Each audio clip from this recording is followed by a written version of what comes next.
Olá, meus queridos, minhas queridas. Primeiro eu peço permissão para estar entrando no lar de cada um de vocês. Eu peço que se acomodem, coloquem a aguinha para ser fluidificada, que a gente consiga mentalizar, para que hoje consigamos alcançar na essência o estudo de hoje, né? Meu nome é Wellington Rodrigues e eu também estou aqui na tarefa da gente continuar também fazendo o estudo do Evangelho segundo o Espiritismo, fazendo o nosso Evangelho no lar. Então, mas antes de a gente começar, eu vou deixar os nossos recadinhos, né? Nossos trabalhos online. Hoje, às 7 horas, nós temos o nosso Evangelho no lar, né? O que vai acontecer agora. Nós fazemos o Evangelho no lar e às 8 horas da noite, a gente tem a terapia do Evangelho. Essa terapia do Evangelho é aberta para todos, assim como o Evangelho, né? Só que a gente disponibiliza o Evangelho no lar no YouTube. E a terapia do Evangelho é um link, vai ser mostrado na tela. E nesse link ele é livre para acesso, você pode acessar e você pode entrar e fazer parte do estudo da terapia do Evangelho. E é um estudo que a gente faz também acompanhado do Evangelho segundo o Espiritismo. E nas nossas terças e sextas, nós temos também a nossa live. Essa terça-feira, nós temos a live do nosso amigo, né, o Clairton Grandini. Ele é do CELE, o Centro Espírita Lar Evangélico, e o tema que ele vai tratar à noite vai ser a religião. E na terça-feira será às 20 horas. E na sexta-feira, nós temos nosso querido Wellington, que também na sexta-feira também será às 20 horas. O Wellington, ele é do CEFA, né, o Centro Espírita Francisco de Assis, e o tema que o Wellington irá tratar vai ser a fé religiosa. Então, o recadinho tá dado. Então, vamos lá, né? Vamos começar os trabalhos da noite. Com a água já colocada, então vamos nos aconchegar. Vou fazer uma prece para a gente se preparar, para a gente ter essa preparação, para essa aproximação da benfeitoria, né? Para intuir. Então vamos nos conectar com Deus. Pedir a esse Pai querido que nos envolva. Pedir a esse Pai querido que nos conceda o entendimento necessário. E que nós, na nossa pequenez, consigamos alcançar na essência tudo aquilo que é necessário para o nosso aprendizado e evolução. Gratos somos, Pai querido, por mais uma noite. Gratos somos pela oportunidade, Senhor. Que assim seja. Então, como eu disse, meus queridos, nós vamos dar uma sequência. E primeiro Wellington e André, eles trataram do orgulho e a humildade, que estão também no capítulo 7 do Evangelho segundo o Espiritismo, falando do bem-aventurado são os pobres de espírito. E eles falaram do item 11 e 12. E hoje eu vou falar da missão da pessoa inteligente na Terra, que também está contida no capítulo 7, porém o item é o item 13. Como eu disse para vocês, esse é o nosso primeiro contato, né? Então, o tema que me foi dado foi um tema muito gostoso. E quem está trazendo a explanação para a gente é um espírito protetor, o Ferdinando. Ele nos coloca a reflexão. E para facilitar essa questão do entendimento, eu vou ler, como o texto também é pequeno, eu consigo fazer a leitura e trazer uma explicação rápida o que ele quis colocar para isso, para que a gente consiga fazer o entendimento, né, de forma mais eficiente, eficaz. Então, a missão da pessoa inteligente na Terra. Item 13.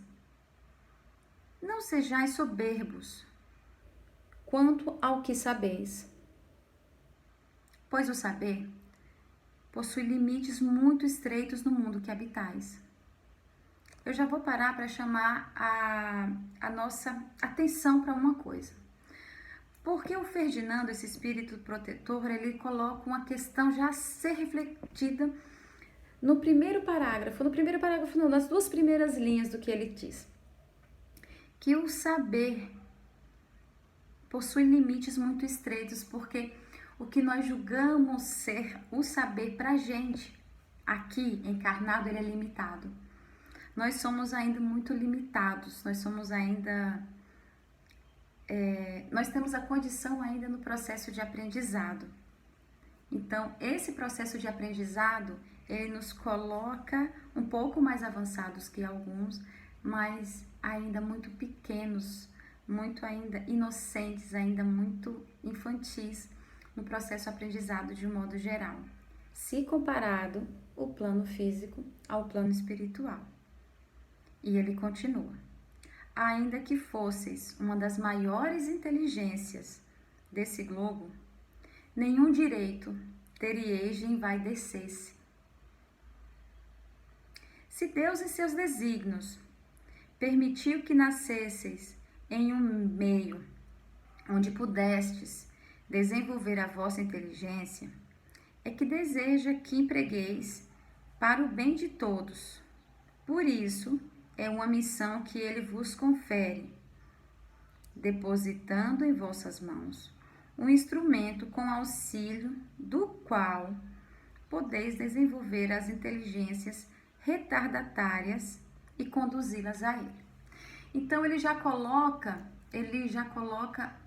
alguns pontos, desde o começo até o final dessa citação. Primeiro, se nós tivemos a condição, primeiro, de estudar, nós tivemos a condição de ir para um meio onde o estudo foi de forma mais facilitada, é porque, com toda certeza, os planos de Deus estavam ali embutidos. Porque a gente sabe que nada se perde aos olhos do Pai. Então, por que demonstrar soberba mediante algo que nos foi colocado, não para o envaidecimento de modo egoísta? Por que nós nos colocarmos na condição de que simplesmente pelo fato de termos algum conhecimento intelectual, nós temos o direito de nos colocar como melhores? Nós vemos uma exemplificação de modo perfeito dessa colocação desse espírito protetor, o Ferdinando, no filme do Divaldo, né? Em que eles estão em uma sessão mediúnica e que tem um espírito, um irmão obsessor, né? E ele está tem um outro irmão que está sendo o dialogador, né? E ele está fazendo uma conversa com esse espírito. E esse espírito, ele não obedece, porque ele não vê moralidade naquele dialogador. E tem uma outra irmã, que, se eu não me engano, eu acho que ela era analfabeta ou tinha pouca instrução intelectual, pois era doutorada, mestrada, graduada e pós-graduada em moralidade. Então, a gente não pode pegar como referência que pelo fato da gente ter muito conhecimento intelectual, isso está comparado, ou a gente pode colocar de forma equivalente ao conhecimento moral. Porque muitas das vezes a gente acha que isso é sinônimo de envaidecimento, isso é sinônimo de status. E não é assim que funciona. Pois nós sabemos, a gente ouve muito no meio, né? As asas, nós temos duas asas para a gente alcançar. A gente alçar voo, né? Chegar, quando ele coloca conduzi-las, né? Que nós temos nós ou aqueles que foram agraciados com a inteligência, não foi à toa, foi com a missão. E essa missão é instruir, conduzir esses espíritos retardatários. A gente pode ver muito isso também, uma exemplificação isso, né, nos exilados de Capela, não é isso? Eles eram muito evoluídos de que modo? intelectual. Eles eram inteligentíssimos, mas eles precisaram vir até nós para nos ajudar do lado intelectual, para que eles conseguissem alçar um pouco mais de voo na asa da moralidade. Porque se a asa da intelectualidade ela só bate, a asa da moralidade cai, o voo não conseguirá ser, pode até subir, mas não fica, cai. Ou às vezes também nem sobe, né? Tem que estar as duas asas pelo menos pareadas para que esse voo consiga ser alçado. E aí esse Ferdinando ele traz uma simplificação muito perfeita. A natureza do instrumento não indica o uso que deve se realizar? A enxada que o jardineiro coloca nas mãos do seu auxiliar não demonstra que se deve cavar? Que direis se esse auxiliar, em vez de trabalhar, empunhasse a enxada para ferir o jardineiro? Afirmareis que isto é terrível e que ele merece expulsão. Pois bem, não se dá o mesmo quem serve da sua inteligência para destruir a ideia de Deus e das providências entre os irmãos? Não levanta ele contra o seu senhor a enxada que lhe foi confiada para preparar o terreno? Terá direito ao salário prometido? Não merecerá o contrário? Ser expulso do jardim? Certamente o será, não duvideis. E arrastará existências miseráveis e repletas de circunstâncias que o compelirão a tornar-se humilde, até que o prosterne diante daquele a quem tudo deve. Então, a gente pode pegar esse exemplo de forma bem real. Porque se a gente pegar esse benefício, esse auxílio, perdão, desculpa, eu levei um susto.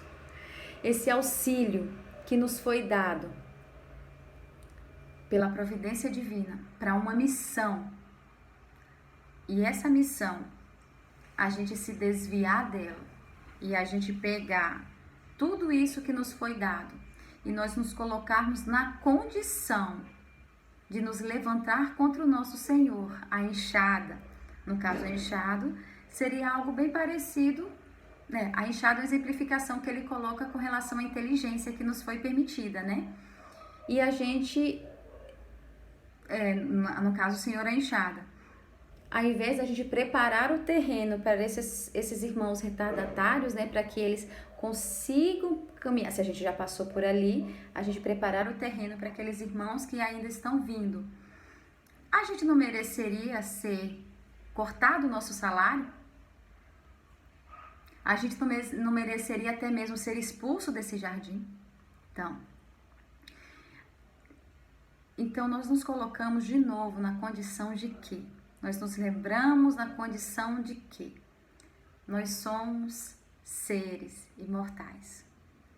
E que a imortalidade, ela nos traz a condição de a gente conseguir vir na condição de algoz e depois a gente se vir na condição do subjugado. Então hoje, se a gente não tiver o raciocínio, a gente não tiver empatia e a gente não souber se colocar na condição do outro, de que antes da gente pensar em usar qualquer coisa para nos envaidecer ou para que a nossa soberba fale mais alto do que a gente tem que lembrar que a condição que nós estamos hoje ela é completamente transitória, que nada é permanente. Nós estamos hoje numa condição completamente transitória. Hoje nós somos no caso, soberbos, porque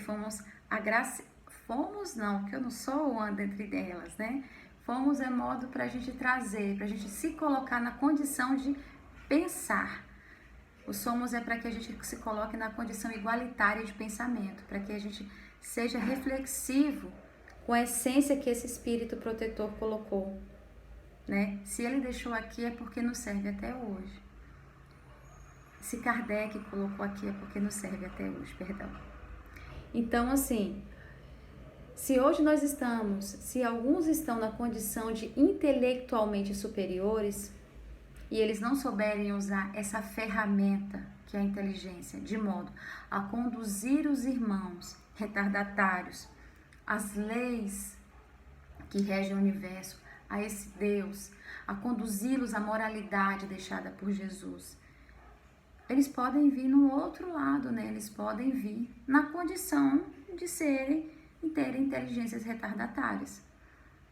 Porque só um lado eles quiseram dar asa, eles quiseram, no caso, fazer com que elas crescessem, que era só intelectual. Porém, o lado da moralidade, eles esqueceram de exercitar, só exercitaram o lado da intelectualidade. A inteligência é abundante em méritos para o futuro, mas sob a condição de se fazer dela um bom emprego. Se todas as pessoas que são dela provida a utilizassem segundo os desígnios de Deus, seria fácil para os espíritos a tarefa de fazer a humanidade progredir. Então, se todos os espíritos que tiveram a condição de vir agraciados com a inteligência soubessem usar essa aí para o bem, nós estaríamos hoje numa condição muito mais evoluída, mas a gente vai chegar lá. A boa notícia é essa, que a gente vai chegar lá. Vai demorar um pouquinho mais, mas a gente chega. Infelizmente, muitos a convertem num instrumento de orgulho e perdição contra eles mesmos. O ser humano abusa da sua inteligência, como de todas as outras faculdades. E, entretanto, lições não faltam para diverti-los de que uma poderosa mão pode lhe retirar o que lhe foi concedido. Ferdinando, espírito protetor de Bordeaux. Então, é a questão da transitoriedade. Eu só antecipei uma fala, né? Que hoje nós podemos ter a condição de qualquer faculdade, né? E que se ela está nos permitida nesse exato momento, não é para nosso envaidecimento de modo pessoal. É porque nós somos trabalhadores da seara do Cristo. E como trabalhadores, nada nos é dado de forma a ser não usada. Como se eu sou um jardineiro, eu vou receber uma enxada e vou usar essa enxada para ferir o meu Senhor. Não.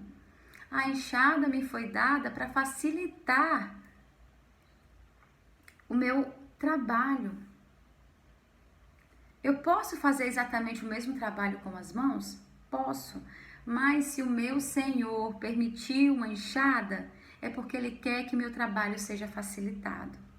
Se eu tenho a missão de trazer e ajudar a conduzir inteligências retardatárias a Deus, a missão do Cristo, por que eu vou pegar esse privilégio, essa dádiva, esse presente que me foi dado e usar em benefício próprio ou então para ferir outros irmãos?